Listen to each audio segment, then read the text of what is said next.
আজি বিদ্যাৰ অধিষ্ঠাত্ৰী দেৱী সৰস্বতী পূজা। সৰস্বতী পূজা উপলক্ষে মহানগৰীৰ বেলতলা নামঘৰ পথৰ দক্ষিণ পশ্চিম বেলতলা সাৰ্বজনীন শ্ৰী শ্ৰী সৰস্বতী পূজা উদযাপন সমিতিৰ উদ্যোগত পালন কৰা হয় সৰস্বতী পূজা। আজি সৰস্বতী পূজা মানে প্ৰথমতে আপোনালোকৰ জৰিয়তে সমগ্ৰ দেশবাসীলৈ মই শুভেচ্ছা আৰু শুভকামনা আৰু ঈশ্বৰ যাতে যিহেতু বিদ্যাৰ অধিষ্ঠাত্ৰী দেৱী সৰস্বতী পূজা, গতিকে আমাক সুবুদ্ধিৰে এই দেশখনৰ কাৰণে সকলোৱে যাতে কাম কৰিব পাৰোঁ, মানে শুদ্ধ বুদ্ধিৰে, গতিকে সেইটোৱে কথা। আৰু আমাৰ এইখন পূজা আজি এইটো 2011 চনৰ পৰা কণ্টিনিউ হৈ আছে, গতিকে এইটো 16 বছৰীয়া পূজা। আৰু ইয়াত আজি আমি দুপৰীয়াৰ কাৰণে সকলোৰে কাৰণে মাহ প্ৰসাদৰ পৰা আদি কৰি ফল মূলৰ পৰা আনকি আমি খিচাৰী ভোগ মানে পায়স ভোগ সমস্তখিনিকে আমি ইয়াতে দেৱীৰ ওচৰত উৎসৰ্গা কৰিছোঁ, যাতে ৰাইজে খুব সুন্দৰকৈ বহি পেলাই এটা, যিহেতু আমাৰ বিশেষকৈ এটা কথা কওঁ যে মহিলাৰ ইমান ডাঙৰ পূজা বোধহয় অসমত এতিয়ালৈকে মই শুনা নাই, আপোনালোকে যদি জানে মই নাজানো, কিন্তু কথা আছিল মোৰ এটাই সপোন আছিল যে এই অঞ্চলত গোটেই মহিলাখিনিয়ে আমি যাতে একদম বৃহৎ পূজা এখন আমি কৰিব পাৰোঁ। কিয়নো মহিলাসকলে কি কৰে, ল'ৰা ছোৱালীক এটা সময়ত সৰস্বতী পূজালৈ উলিয়াই দিয়ে, বৰ আনন্দৰে উলিয়াই দিছিল, কিন্তু নিজৰ শৈশৱবোৰ পাহৰি যায়। আমি ইয়াতে আচলতে আমাৰ শৈশৱ ৰোমান্থন কৰিবৰ কাৰণে প্লাছ আমাৰ ল'ৰা ছোৱালীখিনিক বা আমি বৃদ্ধ সময়লৈকে অকল ধনেৰেতো মা লক্ষ্মীৰ লগে লগে আমি যাতে সৰস্বতী মাকো সদায় আমাৰ হৃদয়ত পাওঁ আৰু শেষ নিশ্বাসলৈকে আমি যাতে আমাৰ ATMৰ কথাৰ পৰা আদি কৰি সংস্কৃতি সভ্যতা একো নাপাহৰোঁ। সেইকাৰণে আমি পূজাখন আজি 16 বছৰে খুব সুন্দৰকৈ আড়ম্বৰপূৰ্ণভাৱে কৰি আহিছোঁ। বিগত বৰ্ষসমূহৰ দৰে এইবাৰো সম্পূৰ্ণ আধ্যাত্মিক প্ৰথাৰে পূজা সমিতিখনে পালন কৰিছে সৰস্বতী পূজা। আমাৰ ইয়াত সৰস্বতী পূজাৰ পতাৰ মেইন উদ্দেশ্য হ'ল যে আপোনালোকে জানে যে আমাৰ এই টাউন অঞ্চলৰ আমাৰ এই বৃহৎ অঞ্চলটোৰ ল'ৰা ছোৱালীবিলাকে প্ৰায় মানে ইংলিছ মিডিয়ামৰ স্কুলত পঢ়ে, গতিকে আমাৰ এইটো মানে কি আমাৰ প্ৰথমতে আমাৰ উৰ্বশী মহন্ত ডাঙৰীয়ানী আৰু এনেকৈ দুজনমান আমাৰ কলিগ, গতিকে তেওঁলোকে ক'লে যে আমাৰ যিহেতুকে এইটো এটা অনুষ্ঠান, সৰস্বতী পূজাটোৰ বিষয়ে ডিটেইলছ নাজানে ল'ৰা ছোৱালীয়ে, গতিকে সেইকাৰণে আমাৰ এইটো ৰাজহুৱা সৰস্বতী পূজাটো আমি উদযাপন কৰোঁ।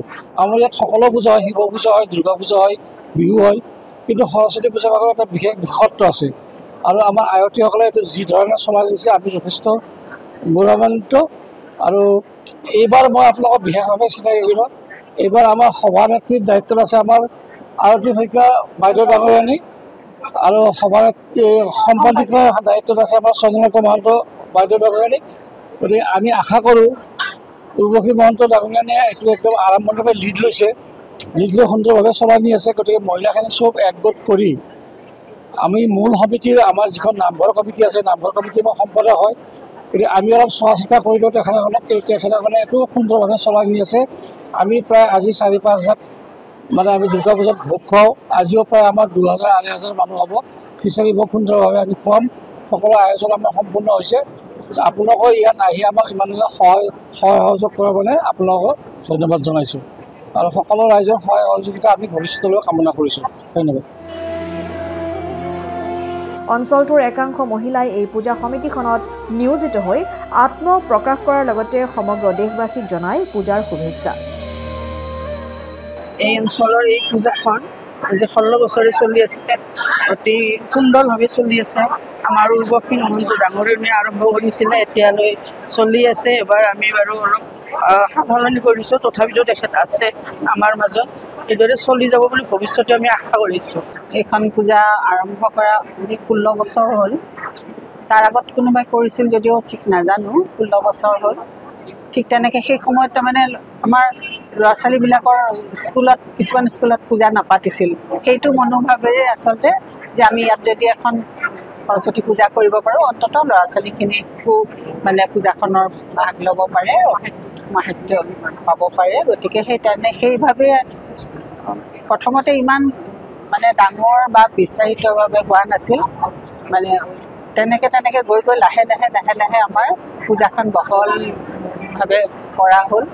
এতিয়া এই অঞ্চলৰ গোটেইখিনিয়ে মানে পূজাখনত উপভোগ কৰে, আৰু আৰু মানে এতিয়া সেই ল'ৰা ছোৱালীখিনিও পাইছে, অভিভাৱকসকলেও পূজাখনত মানে কৰিব পাৰি মানে চবৰে মানে ভাল লাগিছে আৰু এই আৰম্ভণি যিটো আমাৰ সৰস্বতী পূজাৰ ইয়াতে ব্যৱস্থাটো আছে নামঘৰত দক্ষিণ পশ্চিম বেলতলা এই সাৰ্বজনীন পূজা মণ্ডপত এই পূজাটো প্ৰথমতে আমি সৰু ল'ৰা ছোৱালীবিলাকৰ কাৰণে উদ্দেশ্যেই কৰিছিলোঁ কাৰণ সেই সময়ত স্কুলবিলাকত ইংৰাজী মাধ্যম স্কুলবিলাকত সৰস্বতী পূজা নহৈছিল সেইটোৰ পৰাই এইটো লাহে লাহে যিহেতু এইটো আগবাঢ়ি গ'ল আগবাঢ়ি যোৱাৰ পিছত আমাৰ বিশেষ কৰি মহিলাসকলৰ উৎসাহ আৰু উদ্দীপনাৰ কাৰণে আমি এইটো এতিয়াও চলাই আছোঁ আজি প্ৰায় 20 বছৰৰ বেছি হ'ব আৰু ইয়াতে প্ৰধানকৈ আমাৰ নামঘৰ কমিটিৰ যিটো ৰোল তাতকৈ গোটেই ৰোলটোৱেই সাধাৰণতে মহিলাসকলে লয়